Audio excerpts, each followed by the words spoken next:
Está no ar, abre aspas, o primeiro jornal multidigital do eixo SP-Rio. Abre aspas.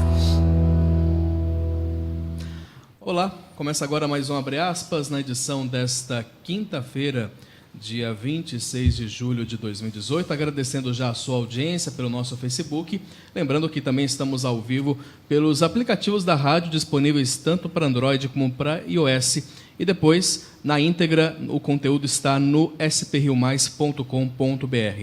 Comigo aqui nos estúdios, o jornalista José Guilherme Ferreira e o advogado Lincoln Delgado. Bom dia para vocês. Bom dia. Bom dia, Rodrigo. Hoje, quinta-feira, dia 26 de julho de 2018, e nos destaques dessa edição, a Justiça negou uma liminar para obrigar o governo a garantir empregos no acordo entre Embraer e Boeing. A Defensoria Pública apresentou um novo laudo à Justiça por liberdade de Suzane von Richthofen. Taubaté confirmou mais 4 mortes e chega a 12 óbitos por gripe neste ano. Na corrida presidencial, a direção do Democratas, do DEM, aprovou o apoio à pré-candidatura de Geraldo Alckmin ao PSDB a presidente. No esporte, o Tite renovou com a seleção até a Copa de 2022 e o Palmeiras, que demitiu o Roger Machado após a derrota para o Fluminense. Estes e outros destaques dentro de instantes. Jornal Abre aspas. Jornal Abre aspas.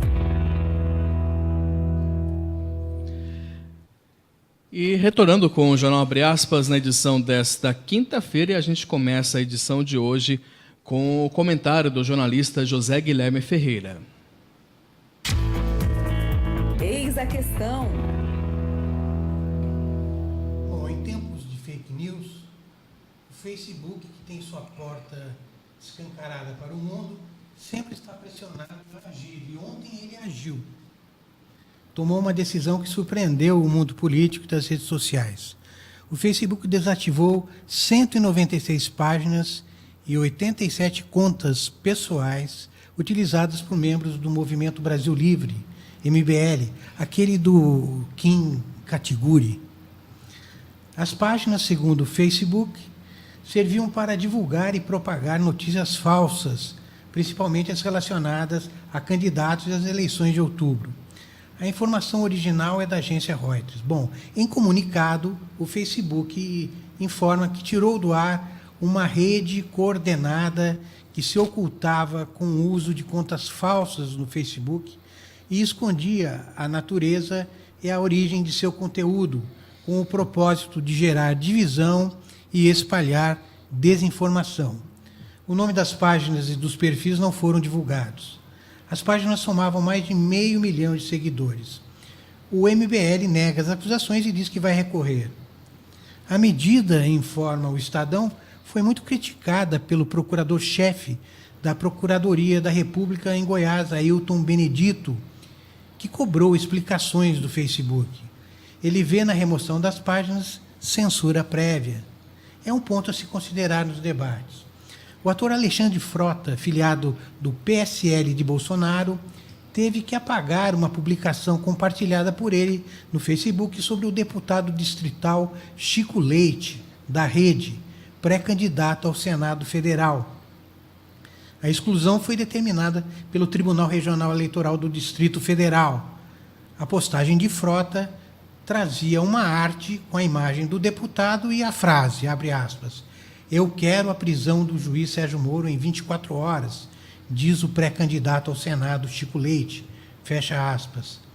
Ao compartilhar a publicação, Frota escreveu, "Querer não é poder", e também, "Fica querendo, seu canalha". Fake news com declarações encenadas. Não vai ser nada fácil combatê-las. Falando ainda de fake news, a ACI, Associação Comercial e Industrial de São José dos Campos, lançou uma campanha para combater as notícias falsas durante a disputa eleitoral deste ano. Na carta, a ACI convida lideranças políticas, partidos políticos e pré-candidatos a deputado federal e estadual de São José a firmarem um pacto contra as notícias falsas, buscando também o apoio junto às instituições representativas da cidade. O projeto Jogando Limpo foi apresentado durante o São Paulo em Debate, evento organizado pela entidade em parceria com o jornal O Vale e o grupo Band Vale, e que ouvirá aí os 4 dos principais pré-candidatos ao governo do Estado. A gente bem lembra que no caso, por exemplo, da Marielle, né, a Marielle Franco, quando aconteceu todo o assassinato dela e tudo mais, o que teve de notícia falsa sendo espalhada, e o pior ainda, notícias falsas sendo espalhadas por autoridades. A gente teve casos aí de deputados, de pessoas ligadas a partidos políticos, divulgando que ela era ligada a PCC e tudo mais. É um controle que tem que ser feito, e nessas eleições, né, Lincoln, provavelmente vai explodir as fake news de uma forma que tem que realmente o TSE estar ali monitorando e tomando esse cuidado, né? Nós tivemos já esse problema nas eleições presidenciais passadas. Isso não é só uma exclusividade do Brasil, né? Se contesta, inclusive, a eleição do presidente dos Estados Unidos, que teve uma série de fake news, inclusive alimentadas por outros países. Isso é que se acusa. Não é fácil separar esse joio do trigo, mas é preciso uma atitude como essa do Facebook, sim. Na suspeita, se retira. A Justiça negou o pedido de liminar feito pelo Ministério Público do Trabalho contra a União, que cobrava garantias do governo que a venda da parte da Embraer à Boeing seja atrelada à manutenção da produção das aeronaves e empregos no Brasil. A decisão é do juiz do trabalho Bernardo Moré. O Ministério Público do Trabalho já vai recorrer, já avisou que vai recorrer. A União foi alvo porque tem uma ação de tipo especial, que é a chamada Golden Share, que confere ao governo o poder para barrar essa transação. A liminar foi negada porque, segundo o magistrado, a decisão de usar o poder de veto para assegurar os empregos é política, não sendo, portanto, condição prevista na lei. A Embraer é uma das maiores empregadoras aqui de São José dos Campos. Na sede da companhia trabalham 12 mil pessoas em todo o país. A Embraer tem 16 mil empregados. Eu acho que é preciso ver como vai ser essa decisão política, né? Principalmente de um governo fraco. E deixar uma empresa desse vulto com uma decisão política é complicada. É um mercado que é uma coisa, a política que é outra. Não sei quem vai pagar o preço disso tudo. Pode ser o trabalhador, mas pode ser a própria empresa com a sua economia em decadência e com essa política sobrepondo a economia. A Defensoria Pública questionou o parecer contrário do Ministério Público à concessão do regime aberto à detenta Suzane von Richthofen, condenada a 39 anos de prisão pela morte dos pais. A defesa de Suzane apresentou um laudo a mais à Justiça por considerar que é frágil a promotoria dar o parecer amparado em um único teste de personalidade. Nesse teste, Suzane foi apontada recentemente como egocêntrica e narcisista. Presa em Tremembé, Suzane von Richthofen pleiteia há mais de um ano a progressão para o regime mais brando, né? Caso seja autorizada pela Justiça, na prática ela poderá cumprir o restante da pena em liberdade. Aliás, não há prazo, né, para esse pedido aí ser julgado, e diante das alegações da Defensoria Pública, a juíza responsável pelo caso, que é a Vânia Regina Gonçalves, ela pediu que o Ministério Público seja consultado novamente. A Prefeitura de Taubaté confirmou nesta quarta-feira mais 4 mortes por gripe na cidade. As vítimas são 3 homens e uma mulher que morreram entre o fim de maio e o início de julho. Com mais esses casos, a cidade chega a 12 mortes pela doença neste ano. São 11 mortes pelo vírus influenza A e a primeira por H1N1. Segundo a Prefeitura, a cidade atingiu a meta da vacinação contra a influenza, estabelecida aí pelo Ministério da Saúde.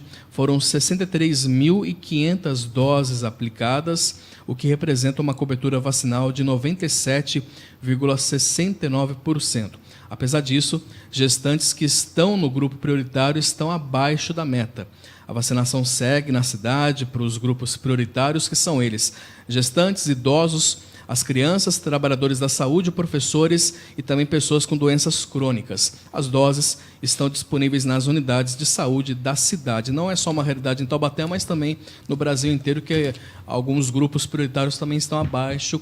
E também a gente volta com notícias falsas também, porque foi compartilhado muita coisa falsa com relação a essa vacinação. Eu acho que precisa flexibilizar os horários e precisa também que os próprios agentes de saúde possam ir a locais por exemplo, maternidades onde as mães vão fazer esse pré-natal, né? E ter uma política proativa de vacinação, sob pena da gente ter ainda números de mortes e, mais do que isso, doenças voltando pela falta de vacinação massiva.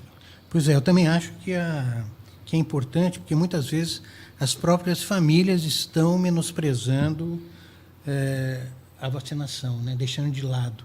Então, acho que vale a pena aí uma campanha envolvendo todos os meios de comunicação para mostrar o quanto é importante a vacinação. Sem dúvida. A secretária de Educação de Taubaté, Edna Chamon, foi exonerada do cargo pelo prefeito Ortiz Júnior, de lá, do PSDB. Na quarta-feira ontem, a medida tomada a pedido da própria secretária gerou mudança aí no primeiro escalão da prefeitura. Pós-doutorada em Educação pela Unicamp, Edna fazia parte do governo de Ortiz Júnior desde 2012. Ela deixa o cargo para se dedicar à vida acadêmica. Com a saída dela, o secretário Cláudio Teixeira Brazão, o Macaé, deixa a Secretaria de Esportes para assumir a pasta de Educação a partir do dia 1º de agosto. Para essa pasta de esportes, foi anunciado o nome de Marcelo Gonçalves Moura, que é servidor de carreira da Prefeitura. Ele é formado em Educação Física pela Unital, a Universidade de Taubaté, e ocupava há 6 anos o cargo de diretor de esportes lá na cidade.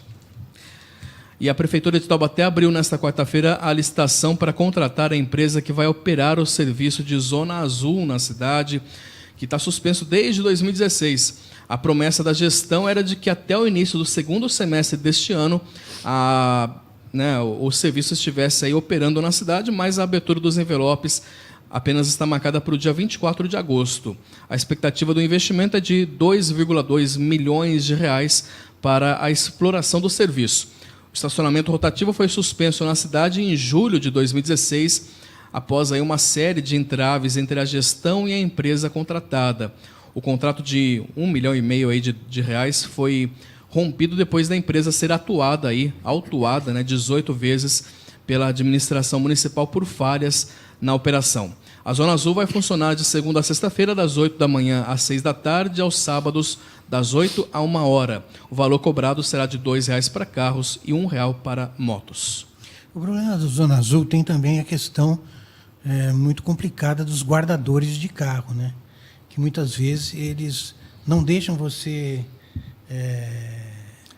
utilizar até do serviço, né? Dizem até, não, fica tranquilo aí que se precisar eu pago e coloco. Realmente é uma situação, a gente fica refém, inclusive, disso. Exatamente. Se você não usa o serviço dele, corre o risco, né, de que tenha algum prejuízo, pelo menos é isso que se desenha. Então, é uma situação que tem que ser mudada e um rigor da fiscalização municipal talvez resolveria um pouco o problema. A Câmara Técnica do Comão, Conselho Municipal de Meio Ambiente de São José dos Campos, divulgou um relatório que apresenta justificativas contrárias ao corte das árvores no Bosque da Tívoli, aqui na região central da cidade. Essa questão vem ocupando aí o noticiário já há um bom tempo. A região ali ocupa 8.400 metros quadrados e abriga 430 árvores. O grupo Marcondes César, que é proprietário do terreno, pretende construir por lá um estacionamento, porém a obra foi embargada pela Justiça. O relatório, aprovado pela Câmara Técnica do Comão, foi feito em 3 meses. O documento ressalta que a manutenção das árvores colabora para, entre outros fatores, a redução das ilhas de calor e da poluição, e também informa que o bosque possui árvores de espécies nativas da flora brasileira e diversidade biológica. É bom a gente ressaltar, Lincoln, aproveitando a sua presença, já que você está como presidente do Conselho Municipal de Meio Ambiente, que o Conselho, como um órgão, ele não pode barrar nada, mas ele pode sugerir esse impedimento, né? Esse corte das árvores aqui em São José. Sem dúvida, o Conselho é consultivo, né? Ele sugere, obviamente indica, teve uma Câmara Técnica que se debruçou sobre essa matéria, verificou sem dúvida alguma a importância das árvores, a importância do bosque. A gente tem que ter uma segurança jurídica de entender que todo o trâmite que foi feito, tanto pelo empresário quanto pelo poder público, foi um trâmite legal, um trâmite transparente de alguma maneira, mas a ideia é que o prefeito possa se esforçar, né, para tornar aquele bosque, pelo menos um bosque preservado. No entanto, sem dúvida alguma, é um pedaço pequeno do bosque que está em discussão, de um todo que ainda não é só daquele proprietário. Então é uma discussão que ainda é longa, viu?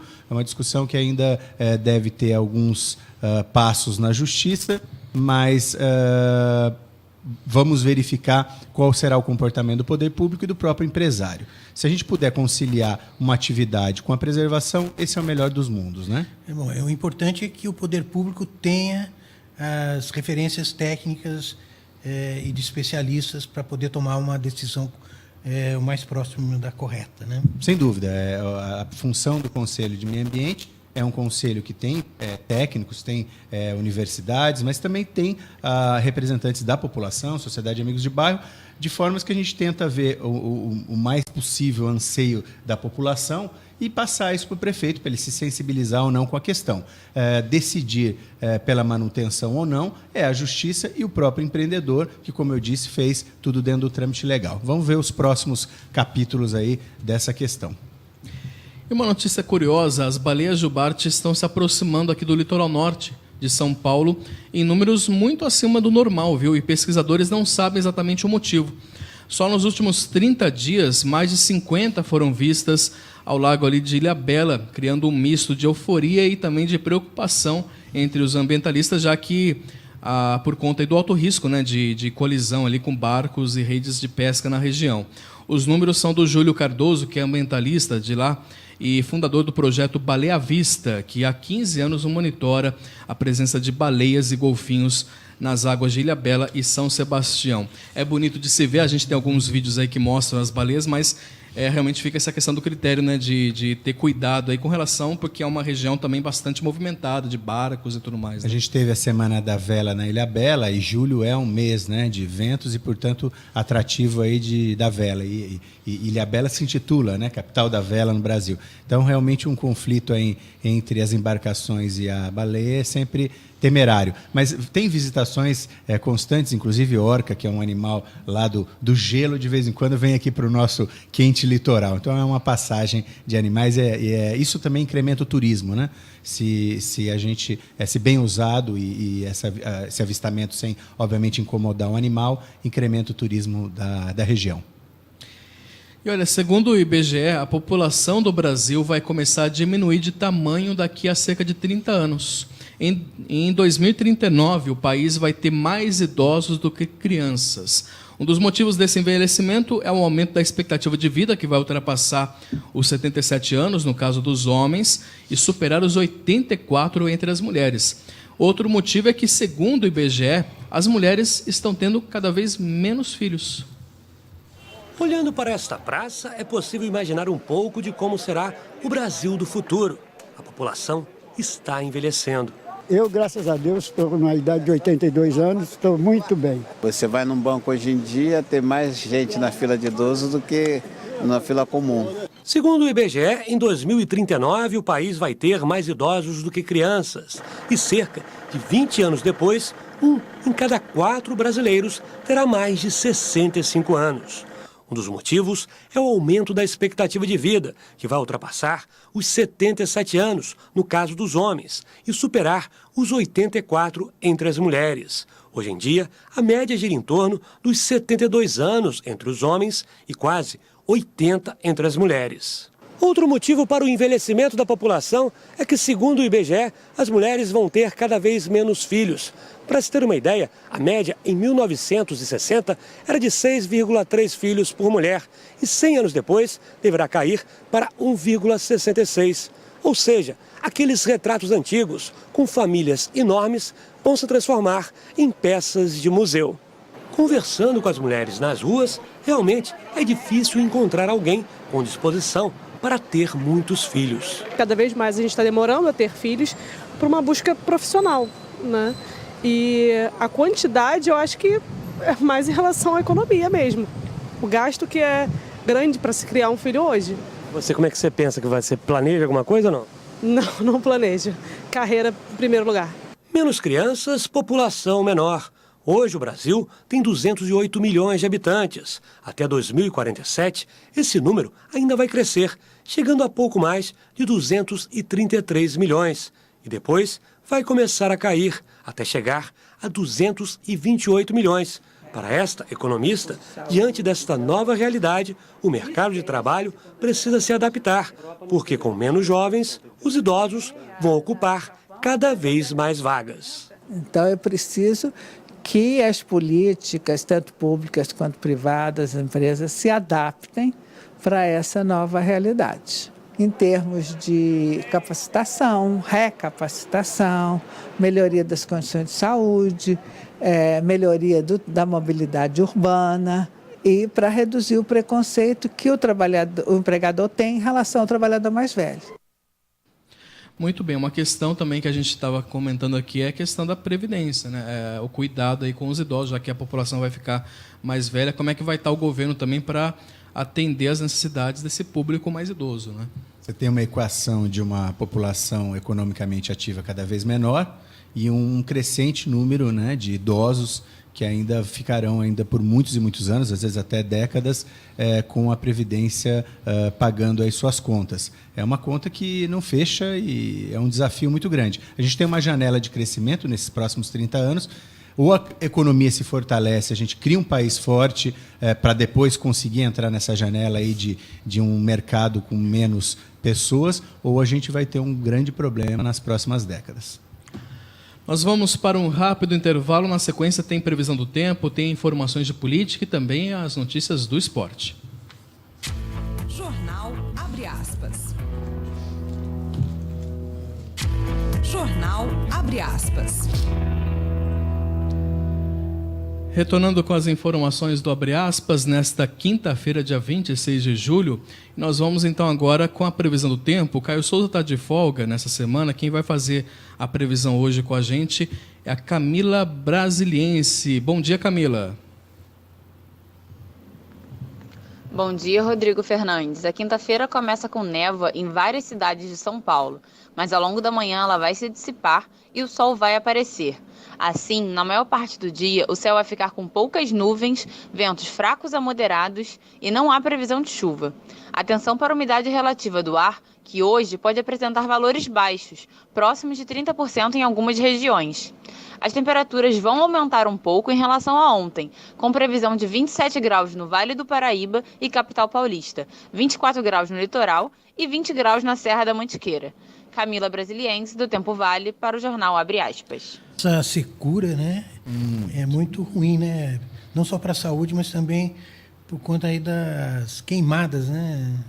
É uma época de queimadas, é uma época que preocupa, né? A gente tem noticiários de cidades sendo engolidas, não só aqui no Brasil como no mundo, mas a gente tem tido campanhas cada vez mais regulares e uma diminuição, é verdade, das queimadas na zona rural. Essa cultura das queimadas tem mudado um pouco na zona rural, mas ainda existe aquela queimada de beira de estrada, sim, que essa daí muitas vezes pega aí centenas ou milhares de hectares, causa prejuízos não só à agricultura, como causa prejuízos econômicos, às vezes até a vários municípios, né? Ontem, retornando para Taubaté, na beira da Dutra, tinha um trecho bem aqui perto do Parque Tecnológico, uma área bem grande ali de pegando fogo. Quer dizer, às vezes é bituquinha de cigarro, o cara joga e... Cada vez menos fumante, mas aquele que fuma ainda dá o seu peteleco errado, né? Fuma, está errado e ainda faz um prejuízo ambiental. Então, quer dizer, o fumante tem que realmente ter dupla consciência. Muito bem, vamos falar de eleições, a corrida eleitoral. A Executiva Nacional do DEM aprovou nesta quarta-feira, por unanimidade, o apoio da legenda à pré-candidatura de Geraldo Alckmin, do PSDB ao Palácio do Planalto. Estamos falando aí de tempo de televisão, que isso conta muito, né, no final das contas, para o ganho, aí, para a vitória nas eleições, né? A decisão foi tomada durante a reunião na sede do partido lá em Brasília. Após o encontro, o presidente da sigla, o ACM Neto, deu detalhes aí sobre o apoio a essa candidatura. Ele falou que o chamado Centrão, que é formado por PP, PR, PRB e Solidariedade, além do DEM, também deverá formalizar o apoio ao candidato tucano nesta quinta-feira hoje. A decisão do DEM ainda será levada à Convenção Nacional da sigla, que está marcada para o próximo dia 2 de agosto. E após ser criticado por juristas e analistas, o candidato à presidência da República pelo PDT, o Ciro Gomes, afirmou que as declarações de que, se eleito, colocaria o Judiciário e o Ministério Público de volta em suas caixinhas, né? Ele acabou falando isso, só que ele falou que foram tiradas do contexto para gerar intrigas. Você vai agora acompanhar o trecho dessa entrevista da emissora TV Difusora do Maranhão. Vamos pensar juntos aqui. O que é que eles estão pensando? A burocracia. Senão, nós vamos manter a candidatura do Lula, vamos continuar dizendo que o Lula é candidato, e quando for lá para o mês de setembro, que a justiça disser, não, o Lula não é candidato, está aqui na lei, a lei até foi ele que fez e tal, que é o que eles vão fazer, o Lula, então, diria assim, então, se não vão deixar eu ser, vai ser fulano. Ora, o Brasil não aguenta um presidente por procuração a altura dessa. Não é por nada não, é porque o país está num momento muito difícil. O país está precisando de pulso, de liderança, de autoridade, não é? Até para corrigir a carga. Você imagina se um caba desse outro lado, o Lula tem alguma chance de sair da cadeia? Nenhuma, né? Só tem chance de sair da cadeia se a gente assumir o poder e organizar a carga, botar juiz para voltar para a caixinha dele, botar o Ministério Público para voltar para a caixinha dele e restaurar a autoridade do poder político.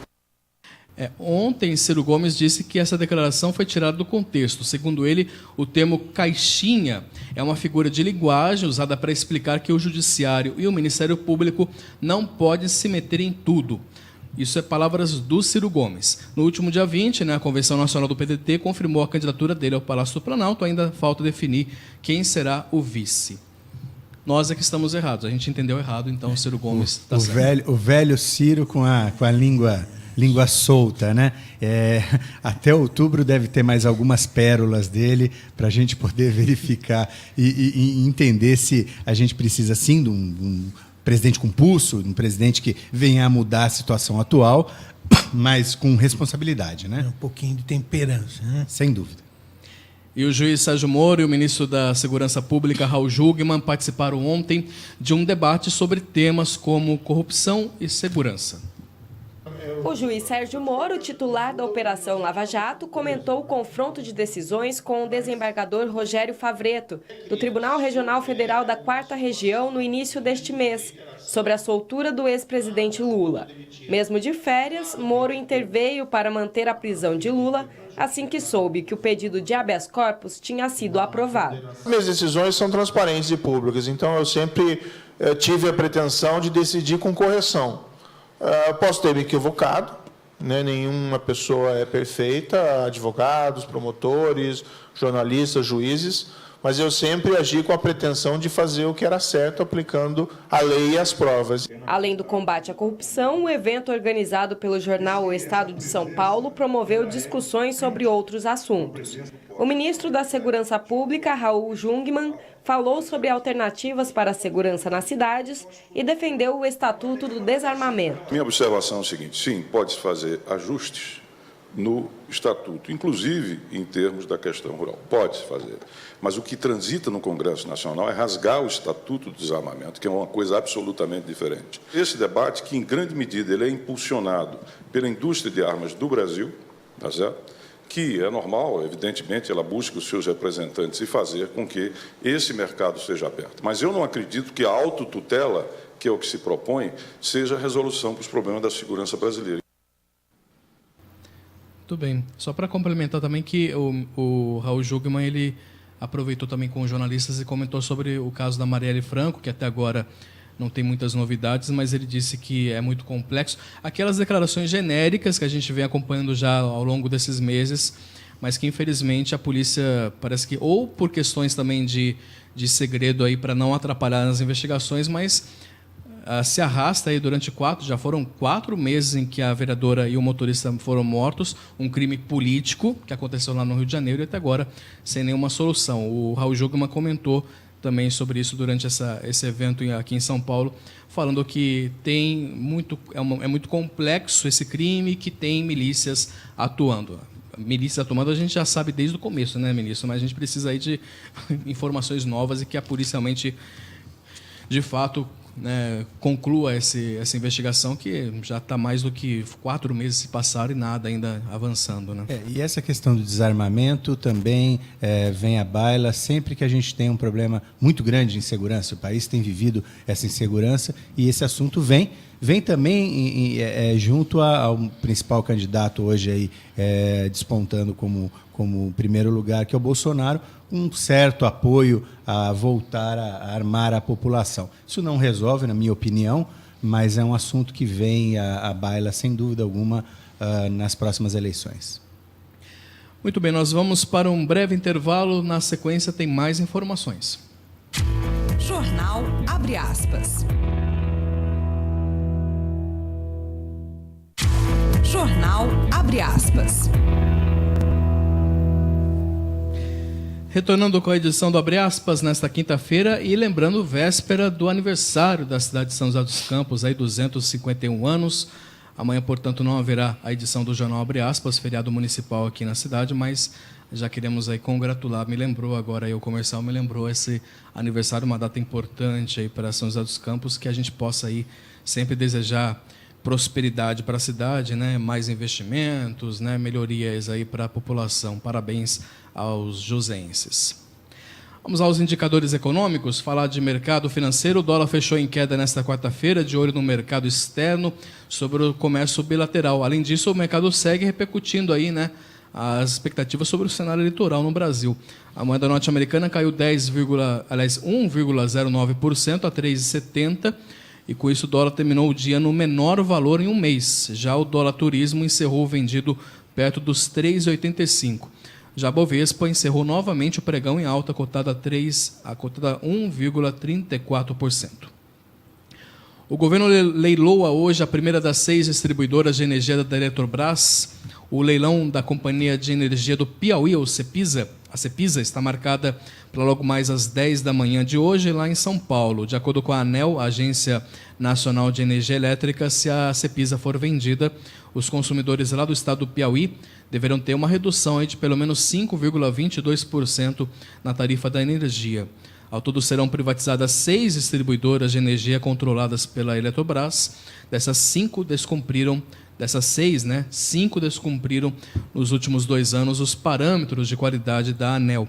Se as distribuidoras não forem vendidas, a Eletrobras fará a liquidação das empresas, ou seja, encerrará a operação, uma medida que custará pelo menos 16 bilhões de reais à estatal. Começa hoje o prazo para o pagamento, né, do abono salarial PIS/PASEP no calendário 2018-2019, ano base 2017. No caso do PIS, o pagamento será para trabalhadores da iniciativa privada nascidos no mês de julho, e no PASEP é para servidores públicos com final da inscrição 0. O valor do abono varia aí de R$ 80 a R$ 954, dependendo aí do tempo em que a pessoa trabalhou formalmente no ano de 2017. Será retomado também hoje o pagamento do abono salarial do ano base de 2016. O governo decidiu prorrogar esse período para saques desse abono até o dia 30 de dezembro. Trabalhadores da iniciativa privada retiram o dinheiro na Caixa Econômica Federal e os servidores públicos no Banco do Brasil. A estimativa é de que sejam destinados 18 milhões e 100 mil reais a pouco mais de 23 milhões de trabalhadores. Um dinheirinho a mais aí que vai muito bem, né? Vem muito bem. O presidente dos Estados Unidos, Donald Trump, e o presidente da Comissão Europeia, Jean-Claude Juncker, anunciaram nesta quarta-feira um acordo entre o governo norte-americano e a União Europeia aí para avançar rumo à tarifa zero, evitando assim a guerra comercial. A reunião na Casa Branca ocorreu em meio à tensão entre os dois líderes. Juncker já chamou as ideias de Trump de estúpidas, enquanto Trump declarou no Twitter que as tarifas são as maiores porque forçaram os parceiros comerciais a negociar com os Estados Unidos. A escalada da guerra comercial envolvendo os Estados Unidos e diversos países tem colocado a economia mundial em alerta. As primeiras medidas protecionistas foram anunciadas por Trump no mês de março, quando ele decidiu pela criação de novas taxas para a importação de aço e alumínio no país. A decisão desencadeou uma série de medidas de retaliação de diversas economias mundiais. Ontem, quarta-feira, a sinalização de um acordo já trouxe um certo alívio para o mercado financeiro e, como você acabou de acompanhar também, o dólar caiu também com reflexo nesse acordo aí firmado entre Trump e a Comissão Europeia. É preciso lembrar também que essa semana houve uma certa fusão, ou uma tentativa de fusão do Mercosul com os países latinos aqui do Pacífico, né? México, também Chile, Colômbia e alguns países ali que estão já num bloco para fundir aí um bloco maior na América Latina. É preciso, porque se você tiver uma tarifa zerada entre Europa e Estados Unidos, sem dúvida, se nós não fortalecemos essa união, sairemos prejudicados disso tudo. Então vamos então falar sobre essa integração desses dois blocos. Acompanhe agora a reportagem. Entrou para a faculdade de Economia, mas no meio do curso decidiu fazer Ciências Sociais. Eu entendi ao longo das experiências que eu fui tendo na faculdade que gostava bastante de comportamento humano, mas não necessariamente da forma como os economistas estudam. Para tomar a decisão, ele contou com a ajuda de uma plataforma digital que orienta universitários para o mercado de trabalho. O primeiro passo do site é identificar o perfil de cada. A gente vai ver justamente essa aliança. Vamos acompanhar então a reportagem sobre essa tentativa de integrar tanto os países membros do Mercosul como também da Aliança do Pacífico. Hoje, 80% das exportações brasileiras para os países da Aliança do Pacífico e Caribe são produtos manufaturados, com maior valor agregado. No ano passado, por exemplo, o Brasil exportou para lá automóveis, maquinário, combustíveis, ferro, aço e plástico. E importou também automóveis, combustíveis, cobre, minérios e máquinas elétricas. Quando a gente fala de aproximação Mercosul-Aliança do Pacífico, é importante também destacar a importância da América Latina para o Brasil. Isso eu acho que às vezes é um aspecto pouco ressaltado. Pra você ter uma ideia, a América Latina e o Caribe são para o Brasil mais importantes como destino das exportações do que os Estados Unidos e a União Europeia. Isso é uma coisa que passa despercebido muitas vezes do público, então eu acho que é importante. Às vezes é uma tendência a enfatizar muito aspectos da agenda política, as dificuldades, mas esse aspecto econômico é importante. O presidente Michel Temer participa da primeira cúpula presidencial do Mercosul e Aliança do Pacífico em Puerto Vallarta, no México, junto aos demais chefes de Estado e do governo dos dois blocos. O subsecretário-geral da América Latina do Ministério das Relações Exteriores, Paulo Estivalete de Mesquita, falou dos objetivos desta viagem e dos possíveis acordos com o bloco. A ideia, mais do que qualquer coisa assim de concreto nesse momento, é a importância simbólica de que os dois principais agrupamentos da região, que respondem por 90% do PIB da América Latina, estejam dando um impulso político a esse esforço de aproximação. A agenda também está se tornando mais ampla, né? E estão adquirindo relevância temas que antigamente não se tratavam nos acordos de livre comércio, como o que está se chamando de agenda digital, né? Todas as questões relacionadas com o comércio eletrônico, vinculadas a transações, e aí envolve não só serviços que são prestados por forma eletrônica, mas as questões de contratos, de direito do consumidor e tudo mais. Isso também está sendo objeto de discussão preliminar. Muito bem, 8h27, amanhã a gente vai ter o aniversário da cidade de São José dos Campos. Daqui a pouco a gente vai trazer um pouquinho da programação, mas antes, vamos falar de esportes. Linha de frente. Teve demissão no Palmeiras, tem jogos agora para essa rodada do final de semana. Ail Marques trazendo as novidades do esporte. Ail, muito bom dia. Você, Rodrigo, e aos ouvintes e telespectadores aí da SP Rio+. Bem, vamos começar falando que o Roger Machado não resistiu ontem à derrota para a equipe do Fluminense, com um gol impedido, diga-se de passagem, no lance do gol, e acabou aí caindo. Ele, que comanda a equipe alviverde desde o início da temporada, não é mais o treinador. Agora, o que me chama a atenção é o seguinte: assim como foi a demissão do Jair Ventura no Santos, é deixar para depois da Copa do Mundo. Se você já não estava satisfeito com o treinador, depois da Copa é injustiça, mas não é injustiça com quem está saindo, não. Porque ele foi demitido, vai receber a sua indenização. Agora quem vai entrar vai ter um trabalho para tocar o Palmeiras, se organizar, juntar as peças, e tá a uma semana de estrear na Copa do Brasil e depois mais uma na Libertadores. Aí o time não ganha, o time desclassifica, põe a culpa no treinador novo. Ora, a diretoria tinha que ter tomado essa decisão antes da Copa, para dar tempo para o novo treinador implantar o seu sistema de jogo, a sua maneira de tocar a equipe. Mas é o futebol brasileiro. Aconteceu assim no Santos e aconteceu também agora no Palmeiras. Mas sorte aí aos que ficam e sorte aos que saem também. Vamos lá. Ele deixou o Palmeiras na 6ª colocação do Brasileiro com 23 pontos, a 8 pontos do líder Flamengo, do ainda líder Flamengo.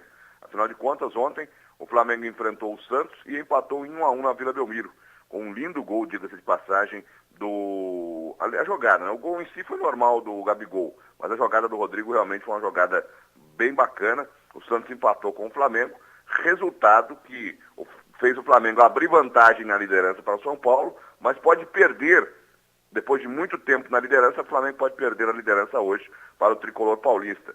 São Paulo, que enfrenta a equipe do Grêmio às 19h30 na Arena do Grêmio em Porto Alegre. Não será fácil, né? Mas é possível. Vamos lá. Além de Fluminense 1, Palmeiras 0, o Atlético Mineiro fez 2-0 no Paraná Clube. E o Corinthians, o Corinthians, hein? Pressão da torcida, reunião marcada com as organizadas, ou com a principal organizada do Corinthians, para poder dar explicações da situação financeira do Corinthians. E aí, Romero vai lá e garante a vitória do Timão diante da equipe do Cruzeiro. Pressão? Aonde? Foi lá para o Palmeiras que demitiu o Roger. Corinthians 2-0 no Cruzeiro e o Corinthians vai seguindo aí no Campeonato Brasileiro na parte de cima da tabela. O Campeonato Brasileiro tem sequência na 15ª rodada hoje, às 19h30 com Vitória e Sport, Botafogo e Chapecoense no Engenhão, pressão também, invasão dos torcedores do Botafogo, pressão para cima da diretoria e do Marcos Paquetá, né? O Marcos Paquetá, técnico do Botafogo, perdeu duas, nas 2 partidas que fez, perdeu as 2. O Botafogo está jogando bem, agora precisa vencer. Se não vencer hoje, a pressão vai aumentar lá pelas bandas de General Severiano. O América Mineiro vai enfrentar o Internacional às 8 da noite no Independência. O Atlético Paranaense joga contra o Vasco na Arena, mas aí é só no dia 29 de agosto, né? Esse jogo foi adiado por conta da participação do Vasco na Sul-Americana ontem, o mesmo valendo aí para Ceará e Bahia. O Vasco não foi bem, o Vasco jogou lá na altitude de Quito, enfrentou a Liga Deportiva Universitária, a LDU, e perdeu por 3-1. Agora vai precisar fazer 2-0 em casa para ir às oitavas da competição. Já o Bahia, que teve o jogo do Campeonato Brasileiro adiado, jogou ontem pela Sul-Americana e venceu o Cerro no estádio do Pituaçu por 2-0 e conseguiu aí uma vantagem para o jogo da volta. Noticiário internacional, o jornal Marca traz aí o Vinícius Júnior em sua capa, destacando a participação do brasileiro nos primeiros treinamentos aí para a temporada que vem chegando. Foi muito bem lá na Espanha e agora vai para os Estados Unidos aí para a pré-temporada do Real Madrid, pode ficar no time principal. Já o egípcio Salah enfrentou ontem a equipe do City, do Manchester City, e com 52 segundos em campo ele já conseguiu fazer um gol importante aí, 2-1 para a equipe do Liverpool diante do City. A Juventus fez amistoso também, ainda sem Cristiano Ronaldo, e venceu o Bayern por 2-0. E a novidade ontem, voltando ao futebol nacional, ficou por conta do VAR, que foi testado no jogo Corinthians e Cruzeiro, viu? Fazendo os últimos ajustes aí, já que a partir das quartas de final da Copa do Brasil, teremos o VAR, o mesmo valendo para a Libertadores da América nas oitavas. Teremos aí o árbitro de vídeo, já então ontem começaram os primeiros testes na Arena do Corinthians, mas não foi usado, viu? Só teste realmente, nada para valer.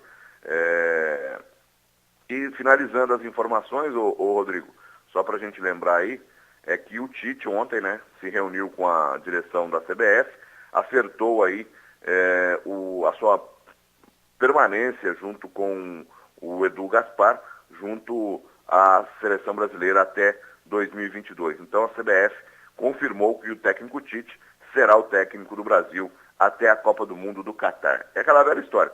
Será, entre aspas, né? Teremos umas eliminatórias pela frente e se titubear no meio do caminho aí, abre vaga aí para outro, né? Mas hoje ele é o treinador da seleção e será aí por esse ciclo aí. Torçamos para que isso aconteça e só pedir para ele, né, para ele corintianar menos a seleção brasileira, né? E avisar para ele que o Romero é paraguaio e não pode ser convocado. Bem, os próximos amistosos da seleção brasileira estão marcados para o dia 7 de setembro contra os Estados Unidos em Nova Jersey e no dia 11, ainda não confirmado oficialmente pela CBF, contra El Salvador em Washington, também no território americano. Era o que nós tínhamos, viu, Rodrigo? Um grande abraço, bom feriado para vocês aí amanhã com o aniversário de São José dos Campos, parabéns a São José. Hoje Mogi das Cruzes também comemora feriado da padroeira de Nossa Senhora de Santana, então as cidades da região aí, um grande abraço, a gente volta amanhã. Muito bem, obrigado, Ail, pelas informações aí. Então, o Ail retorna amanhã não, Ail. Se quiser retornar amanhã, retorna, mas segunda-feira a gente está de volta. Amanhã a edição, né, não haverá do Jornal Abre Aspas por conta do feriado municipal. A gente também tem direito a uma folguinha aí, descansar um pouquinho também.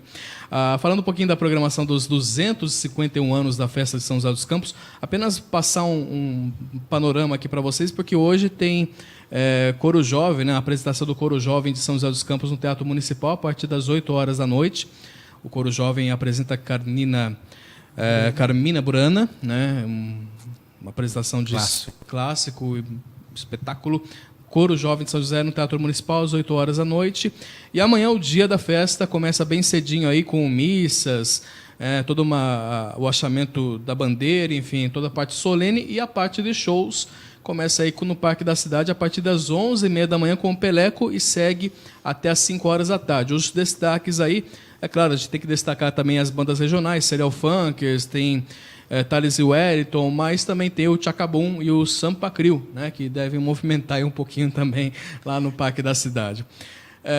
Lincoln, você é joseense de Nanata? Sou joseense da Nata, morei até os 15 anos no centro da cidade, e depois aqui na região Vila Diana, São Dimas. Me formei aqui em São José também. Então, eu gosto muito dessa cidade, acho uma cidade que vi crescer um pouco aí e pretendo aí continuar os restos dos anos da minha vida aqui. São José realmente é uma cidade aprazível, né? O Zé também é, Zé? Não, não sou. Eu sou de Botucatu, mas desde 9 anos eu estou aqui e me considero um joseense. Daqui da mesa eu sou o único infiltrado, eu sou de Taubaté, então... Então você acha que você tem que trabalhar.